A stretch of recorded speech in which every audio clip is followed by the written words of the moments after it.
Have you ever wondered about the origins of yoga? Well, today we're diving into the absolutely enchanting story of the great sage Patanjali.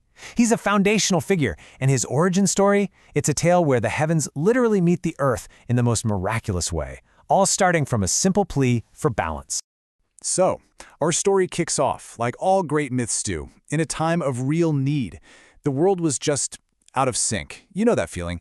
Humanity had kind of lost its way, its deep connection to the universe, and there was this collective yearning, almost like a quiet whisper from the earth itself, asking for wisdom, for a way to restore that harmony. And it wasn't just a vague feeling. The sages of the time, they were on a quest. They were actively searching for a way to get humanity back in rhythm with the universe, to bring back that lost connection. This was a desperate search for enlightenment. Now get this. This plea was heard in two completely different realms at the exact same time. Up in the heavens, the great serpent Adishesha hears the cries. Now Adishesha isn't just any serpent. He's the cosmic being that Lord Vishnu rests upon, a symbol of infinite awareness. So when he pays attention, you know it's a big deal. Meanwhile, down on earth, a devout yogini named Ganika has a very personal plea. She's desperate to find a worthy student to pass her knowledge to. So you've got these two beings, one celestial, one mortal, both with this powerful parallel desire for wisdom to continue. This brings us to the pivotal moment, that one instant where these two separate yearnings are about to collide, and it all happens during a simple, daily ritual. So, picture this. Ganika is standing by a peaceful, flowing river. She cups water in her hands as a humble offering to the sun god Surya. But this is way more than just a physical act. It's a moment of total spiritual focus. In her soul, she's making her deepest wish known to the entire cosmos. And this is the prayer that changes everything. It's so pure, so direct. She's not asking for power or for wealth. She's asking for a successor, someone to carry the torch of wisdom. A heartfelt plea like that, well, it becomes the catalyst for an absolute miracle.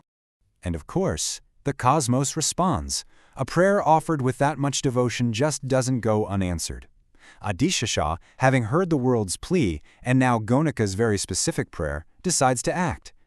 What happens next is just wow. First, a brilliant beam of light, Adishesha's divine energy, shoots down from the heavens. This golden light hits the water in Ganika's hands, making it glow with this incredible radiance. Then, right there in that shimmering water, a tiny, perfect serpent appears. And in the final, jaw-dropping moment, that little serpent transforms into a divine baby boy. I mean, can you even imagine her shock and awe? One moment, her hands hold only river water. The next, a child is resting there. And this was no ordinary baby. They say his eyes sparkled with the wisdom of the stars. Ganika knew, right then and there, this was the answer to her prayer.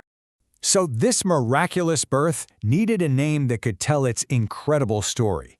This is where the legacy truly begins. Ganika names him Patanjali, and the name is just perfect. It comes from two Sanskrit words, pata, which means fallen, and Anjali, which is that specific prayerful offering you make with cupped hands. So his name literally means the one who fell into a prayerful offering. How cool is that? It's so brilliant, right? His very name is a constant reminder of his divine origin.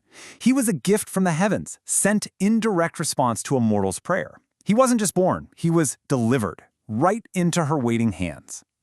And from this unbelievable beginning, his path just unfolds.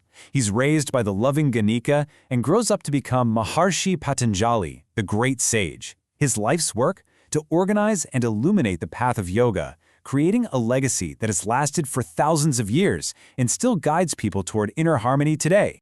So this brings us to one final thought to leave you with. The foundational master of yoga was himself the answer to a global plea for balance and enlightenment. It really makes you wonder, doesn't it?